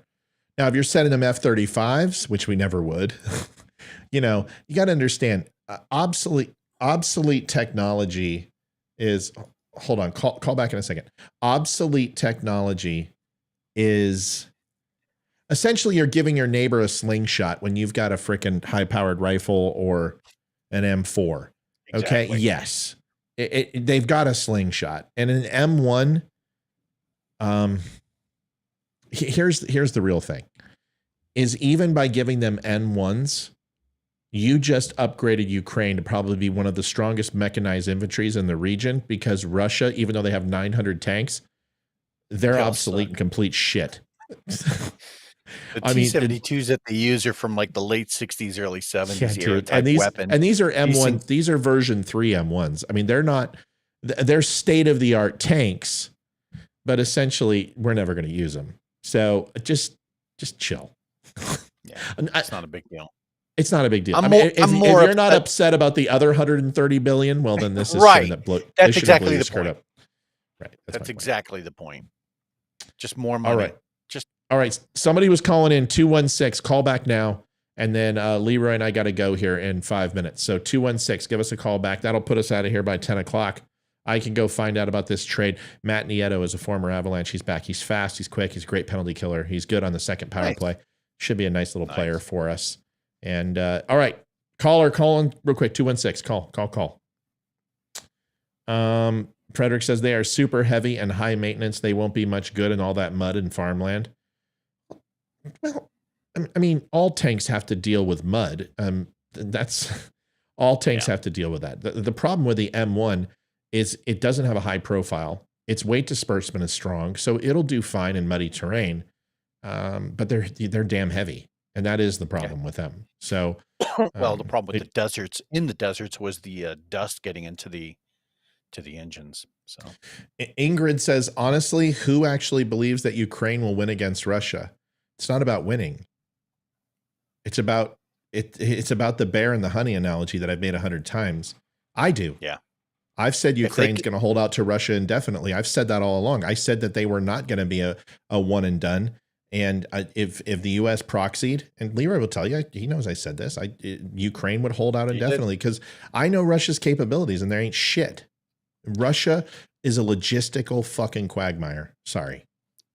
They've always been that way. And the whole idea here is that Russia's goal from the very beginning is to plug various gaps around their own perimeter. And the reason they're trying to do this is because of their own demographic issue. Within the next 10 to 15 years, the army that they have now will not be able to maintain the perimeter that they have now. So what they're trying to do is push out far enough so that they can hit hard obstacles. right? So you're talking mountain ranges, you're talking lakes, you're talking rivers and oceans, this type of thing. If they can push out to those harder boundaries, Right. then the actual area, then the actual perimeter that the Russian army would have to patrol in order to maintain their country shrinks from about 2,500 miles down to about 600. And so in order for that to happen, though, they have to plug certain gaps. One of those gaps is Ukraine. Now, the next one that would be on the list, they would have to move further and further to the west, which is when that starts kind of threatening possible incursions with NATO countries. And we don't want that, which is why we're sinking all of this money and equipment into Ukraine, because we don't want to deal with them. Because the dealing with opposite, another NATO country. the alternative is worse than the, Yeah. you know, the bite from the poodle is not comfortable, but it's better than a bite from a great white shark. And when you're looking at Ukraine versus Russia, although Russia's not a great white, it's basically a Doberman. You'd rather go ahead and face the enemy that is far weaker in stature when you know Russia is not a threat to the United States in any way, shape, or form. And they're not. Well, Roxanne says, hold on real quick. and- Roxanne says, Matt, if Russia gets a hold of one of the Abrams tanks, don't you think they'll take it apart piece by piece and try to copy it, perhaps with help of China to do so? They already have the M1, and they've had it for 35 years. Yeah. They had it in Afghanistan. They had it in Iraq. Russia has had M1s. They sell them. They're at trade shows inside Russia. When they have air shows and military shows, M1s are there, just like we have MiGs. You see the Fulcrum and the 31 and the 29 everywhere on air shows. There's nothing in that M1. Israel has them. Saudi Arabia has them. Sure. I can name 10 countries that we've sold M1s to. This is no big deal. I'm telling you right now. The technology that they steal from us will eventually make it into their newer version tanks. The great thing about Russia, because they're so awesome, is that they don't have the ability at this point in their life to put anything out in any sort of mass numbers, any sort of meaningful numbers. And so that's part of the issue, is that, we're watching how the Ukrainian war is going, which is to say stellar. And For Ukraine. Ukraine's doing great. But Russia's performance has been so underwhelming and, quite frankly, embarrassing, that we know that if we ever got into a face-to-face with them, we would wipe the floor with them, just tactically speaking, equipment-wise, the ability, logistics, these types of things. And so that's another reason why we want to keep this kind of contained within Ukraine, because if they did move on another NATO country, it would be over so fast. Completely different, right? It would be a completely different type of warfare, and it would hurt so bad that would actually risk escalating to a potential nuclear option, which we do not want. That's what you don't want, right? So you've got one country that has nukes, one that doesn't. That's why you go ahead and you back up Ukraine right now. Number one. Okay, That's why. Because the nuclear option, that's what I'm just talking about. Their bite is bigger in Russia. So you go ahead and folks, okay, everyone calm down. I'm not a big proponent of this, okay? I know about the Azov battalion and the secret bioweapon labs. Oh, for fuck's sakes, just please don't. All I want to say is that right now we are backing the lesser of two evils. So just get to grips. Now, second, Karen says, wouldn't sending tanks be viewed as an escalation by Russia? No, because it's a proxy. If you're not putting boots on the ground in soil, essentially all you're doing is doing what arms trade. It's what Russia does with North Africa. They did it with Libya. They've did it with Iran. They've done it with North Korea. It's arms trading. You're not first party involved. You're proxying, and that is not a declaration of war. And it's not enough for Biden without getting the entire world up his keister to retaliate against the US. And if he does, everybody will destroy Russia. So he's not stupid. Now, if we go ahead and train their M1 tanks on Ukrainian soil, and then they move into that's completely different. But this is proxy. All that training, I can't say where it is, Poland, and Germany, and I can't say that, but that's where that training's taking place. And that's why I was so worried that a push into Western Ukraine would ultimately lead to Poland getting hit, which it almost did. Obviously, it was a Ukrainian fighter that did that. They shot down their own. Yeah. It doesn't matter. The point is, shit happens, and we don't want a conflict. So keeping them into the eastern side and pushing Russia back like they are, it's going to create a status quo in this war where the contrition and attrition will ultimately just bleed Russia dry for money that they don't have. Exactly. And with weapon systems that they also don't have because nobody's backing them. Okay, that's number one. Thomas says, do the Russians even have the manufacturing ability to get the stuff built? The last thing that Russia wants to do is build more tanks. They learned a very valuable lesson that they have not gotten better since World War II.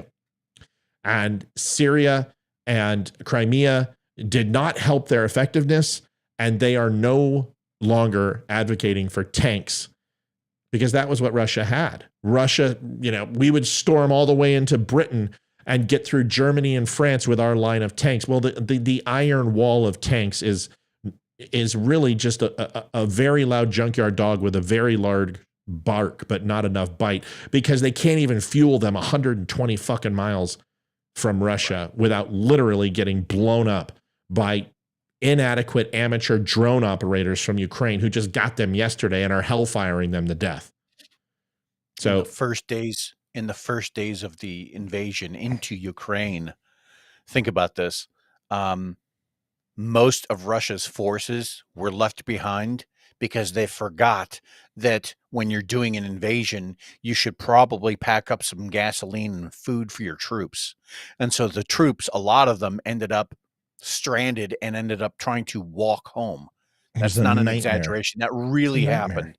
And so when you're talking about, Russia's inability to wage war, that's a very big factor. And they took it on the chin, and they're continuing to take it on the chin, frankly, mostly because they lack a lot of capabilities that people still give them credit for. Listen, we have more M1s than we know what to do with. We have more Humvees than we know what to do with. We have more Blackhawks than we know what to do with. That's why we left. That's why Biden left them in Afghanistan, which was still stupid. They should have det corded all the tail rotors and the CPUs on all of those things, but they didn't, and they made stupid mistakes, whatever. But great. Did you see the Taliban flying that the UH-64? Good. Let's do more of that. Let's give them more, and maybe we can just take them all out by their own stupidity trying to fly a chopper. Folks, this has been going, okay, I want you to relax. There were 16 proxy wars going on under Obama. You can't name 3 of them. So proxies have been going on since the days of the 50s when we were funding the Greeks to go ahead and proxy into Afghanistan and the rebels. And this is where Al-Qaeda and ISIS came from, was CIA operations through Greece. Okay, we have funded wars all over the world, and that's not going to stop. So if you're flipping out that we're getting into bed with Ukraine and they're the biggest evil, well, Vietnam, Cambodia, Laos, Greece, Afghanistan, Iran, Yemen, Morocco, Egypt, Israel, Kuwait, Saudi Arabia, United Arab Emirates, Libya, the Congo, Bosnia-Herzegovina. Where else am I fucking missing? Bali, Sumatra, all are on that list too. And I can name Japan, South Korea. Do you want to get involved in this, Leroy? No, I mean, we have, because I think you named them all except maybe we have been the arms dealer of the Yemen. We have been the arms dealer Yemen for the world for a lot longer than all of you have been alive. So just relax. Okay. Yeah. Chill. Leroy, last word. It's your minute, buddy. Last word. Hold on. We got a call. Sorry. If you got to go, you got to go. Caller, where are you? Oh, good. Oh, hold on, Caller, Mel. where are you from? Hold on, Mel. Hold on. I got to Mel? get the audio pumped in. What's that, honey? What? Did you just call me honey? Talking to Hayden. What? I can't hear you. Oh yeah, you guys got to come in. I got noise canceling headphones on. I can't hear what the hell you're saying. Okay, Mel, Mel say something? Can you guys hear? Can you hear her? I cannot hear Mel. Okay, hold on. Okay, Mel, try it one more time. Say hi. Hi, Leroy. Hi, Matt. There we are. How you doing, Mel? Okay. Love you. I'm good. Good night. All right, Mel, what do you want to talk about? Good. I just want to weigh into this last little segment going, the Russian bullshit, whatever. Everybody needs to understand that they're not a force to be reckoned with. They posture, they do whatever. This is nonsense. Like the M1 tank, all these tank things, like, yeah, blah, whatever. Like, no, they've already had this shit. They don't. No, Russia is not a threat. Like, no. And I agree with what we're doing right now with this whole posturing with Ukraine, whatever, just to put Russia back in its box, going, no, you're not that country anymore. You're not that entity. And so if it takes old equipment from all of our countries, and we're sending crap over there from Canada as well as you guys are, it doesn't matter, because you're dealing with third world countries, with Ukraine and Russia, with military gear, and it's yeah. So let them fight it out and push Russia back in its box. Go back to your own little borders. You're not going to play anymore. We're done. And stop threatening the nuclear shit, because you ain't going to push the button. It's not going to happen. Guess what? You guys are going to go up first before the rest of the world is going to go up. So yeah, I'm sick and tired of all the disparity and whatever about. Yeah, it's a few extra bucks, but if it pushes these fools back into a box, put them there. Put Russia back in their box. Dude, this is the They're best done. possible thing we could ask for, to keep Russia 20 years behind us and extend it to 35 years. They can't afford this. Russia, Well, blood not on only black. not only can they not afford it financially, but again, their demographic profile will not support militarily, the army they can't do it. that they want. They won't be able to ever maintain that ever again to that size. Real quick, Mel, before you jump in. Hold on, Mel. So somebody said Putin don't play. Okay. Putin's getting his ass kicked. Putin is getting bitch slapped up and down and all around. What do you mean Putin don't play? Putin is literally this close from a coup in Russia. He is going to either be replaced or buried if he's not careful. You just don't. It's with all due respect, with all the respect I can muster. You're talking to two people on the phone and on the show whose AOR in theater was to know from a geopolitical, militarily, government hierarchy, and intelligence asset capabilities, everything about Russia that we could possibly know. And you've got a third guy who's done that with other countries and can practically apply it to Russia too. So we're telling you that in the intel community and the military, we make fun of Russia. And we have been for 50 years. I need to open my eyes. Wait a second. Why? Tell me. Okay. After everything I just told you, what makes you the expert over me? Please tell me your credentials. Who said that? And Peter Wozniak, he's also the guy that they have tattoos of Hitler. Checkmate. Game over. Wait, what? Dude, this is the guy. He believes the Russian fucking propaganda. This is one of the guys that did not read the freaking PDF that I sent out. 72 pages of the ex-Politburo and KGB disinformation campaigns. The Azov battalion is real. We understand that. There are not Nazis in Ukraine. They didn't flee Germany. Yes, there's the Azov battalion. Yes, there are a bunch of twat waffles. But Putin is not fighting the Nazis. He's selling his people. people. It's Russian state media. You need to wake the fuck up. Why do people like you? Why are you so gullible? Call the phone. I'm not even going to talk to you in chat. 804-504-1955. Either fucking call in. I'm not giving you any air. I've given people like you air for 9 months. I haven't been wrong once. I win. You lose. And for fuck's sakes, I called this entire conflict.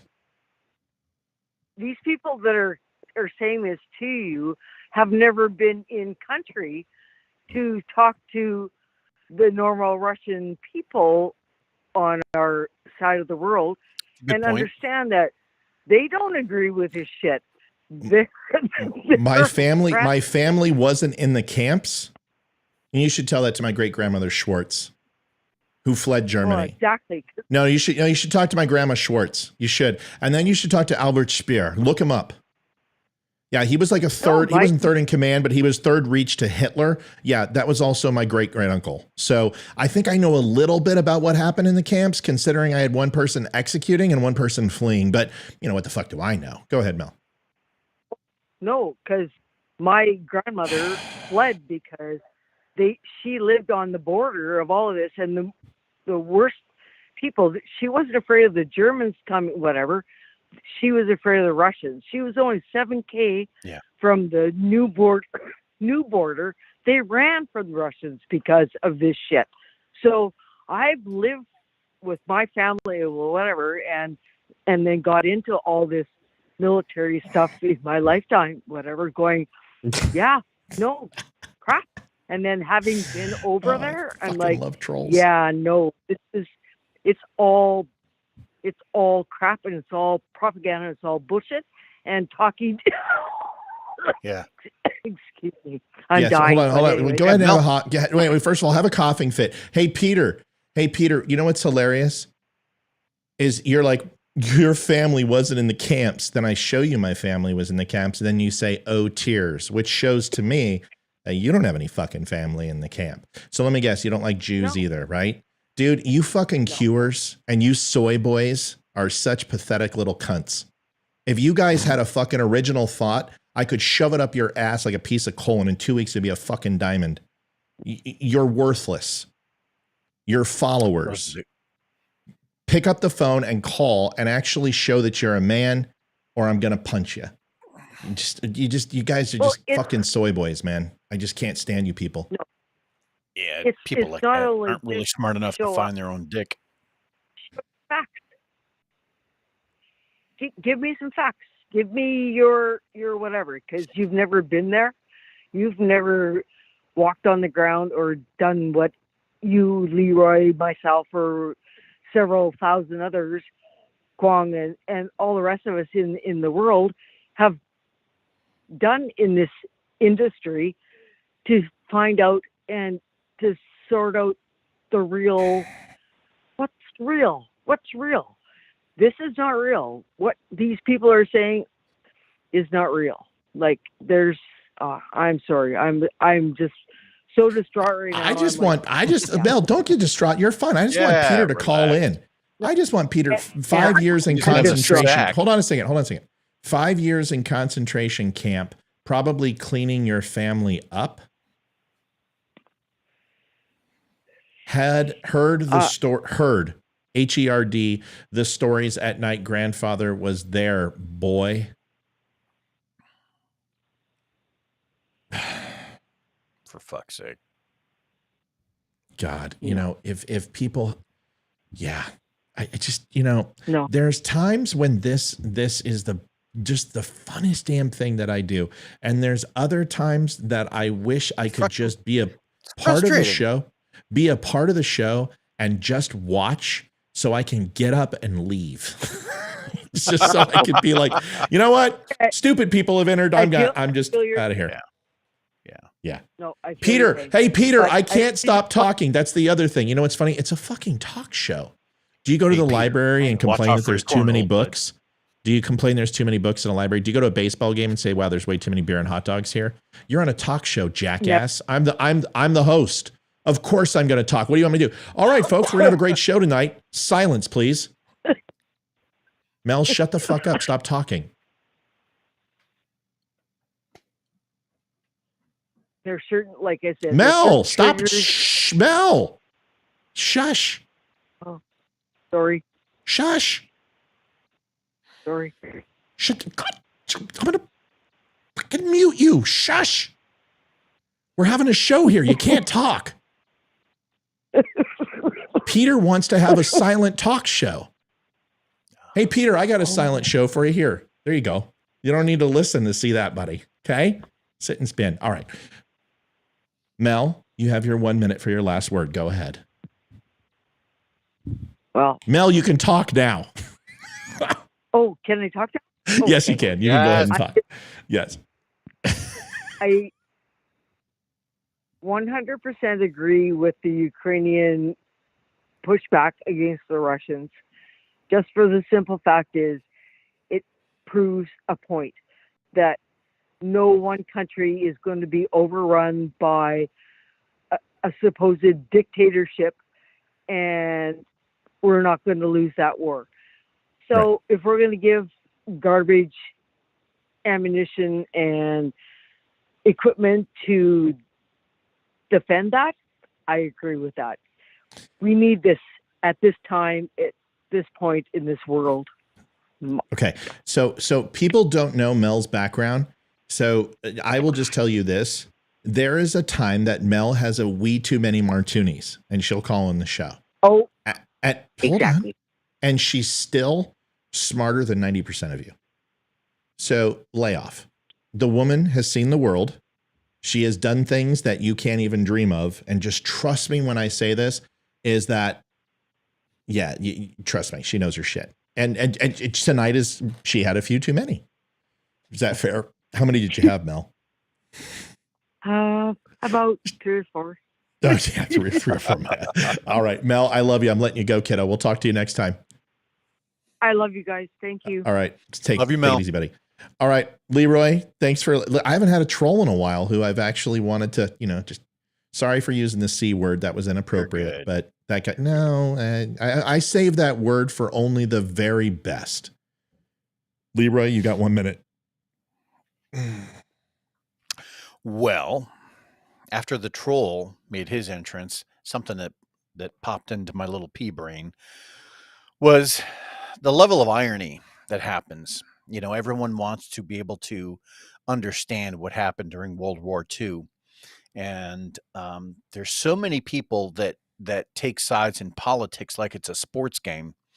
My team is winning or my team isn't winning. And something that always kind of comes back to me is the fact that for the people that are proud of what your great grandparents did during World War II, for the people that understand the fight that they went through, that the invasion through Normandy, right? The battle against Japan and Germany. What we have to remember is that Germany's government, not the people, the government itself, and the Japanese government itself got so powerful through the cost of the people's liberty. Correct. In other words, Germany had to take away all of the people's guns. They started restricting things like freedom of speech. They never had that, right? And so I think these are things that we in the United States take for granted sometimes. I think too many people are willing to say, oh, no, that person should not be able to say that. We need to make sure Trump is banned on Twitter. We need to make sure that, we crucify Elon Musk because, he's allowing people to say things that I don't agree with. Right. And so we're getting to the point now where the level of irony from some people is just so amazingly dense that my eyes just water. I'm rolling my eyes going, are you being serious? Hi, Rhiannon. I just got to back up. Rhiannon. That was my point. No, you're fine. Hold on. I got to see if this is Rhiannon from my childhood. Nope.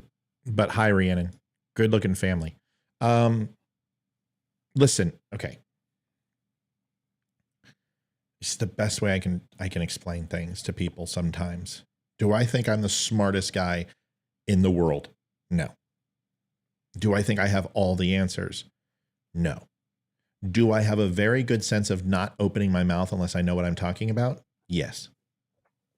That's probably my biggest skill set, is never get into an argument that you know nothing about.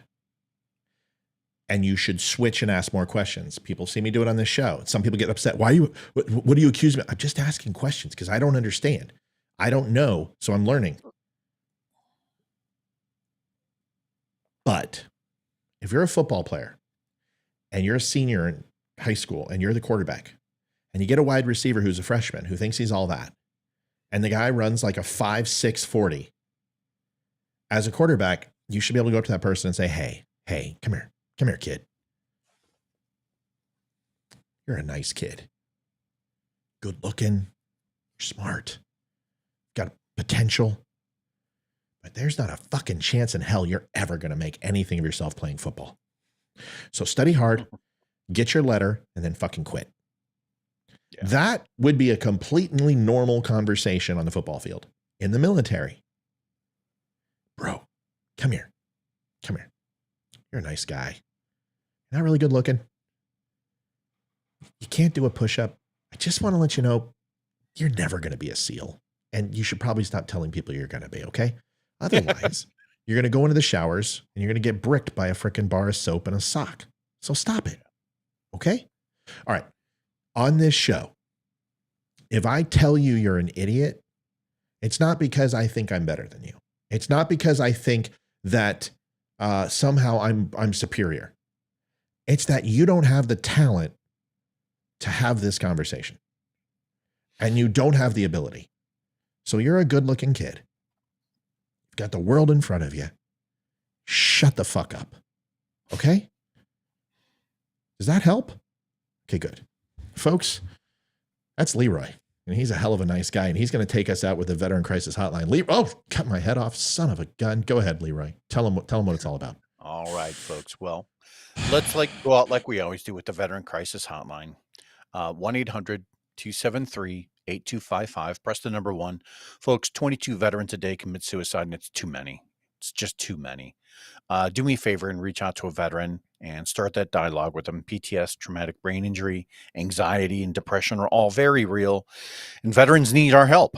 And one phone call can make that difference. Let's make sure that we reach out to our vets and let them know that the world is a better place with them in it. The call is 100% free. It's 100% anonymous, and you'll never be reported to your duty station. If you're a civilian, you can still make that call, and they will get you to the right place. If you need help making that call, you can get a hold of either myself, Matt, or Amy when she's here, and we will help make that call with you. That's it. You can stop by the Don't Unfriend Me show at thedumbshow.com. You don't have to put the at, thedumbshow.com. You can follow us. Do me a favor, like, share, and subscribe. I'm going to have a show posted in the next, you guys got to see the show tonight. I'll have that cut ready to go. Leroy will be off tomorrow. Friday, are you going to be with us, Leroy, or do you have drill? I will be here Friday. Outstanding. Good to have you. Folks, it's a good show. We had one knucklehead come in, and that's okay. Dum-dums are allowed here, but unfortunately, that guy won't be coming back. Once he said he shoveled my family's remains in Germany, I kind of just said, yeah, I'm not going to keep him around. Not really somebody I want to get a Christmas card from. Appreciate everybody. Thanks for watching. We will be back tomorrow with a recorded show, and I probably will not be live, but Friday we will have a recorded and a live. Like I said, go back, like, share, subscribe, follow, do all those things. We will see you tomorrow night. Leroy, hey, I love you, buddy. Thanks for being on. I love you too. Can you do me a real quick favor before we boogie? Did you want me to take it off here? Oh, sorry. Well, actually, if you could go back early in the show and where I made my little slip. Oh yeah, I got you. Just I don't know. I don't know. I'm gonna have to delete the whole thing. Well, you should be able to just bleep it, right? No, because it's already it's already in the servers on all the sites, and I would have to physically go in and delete it. I think it's inconspicuous enough that you're going to be okay. Yeah. I'm not worried about it then. I was just curious. I'll see what I can do. Let me see what I can do. All right. I'll try. All right. Well, thank you guys. And if not, I'll delete them. It's fine. You just delete it. All right. Okay. All right. I love you. Appreciate love you. you guys. I'll see what I can do. See you, buddy. Good night, Dumb All right. Nation. We'll see you guys tomorrow. Bye. Good night, Leroy.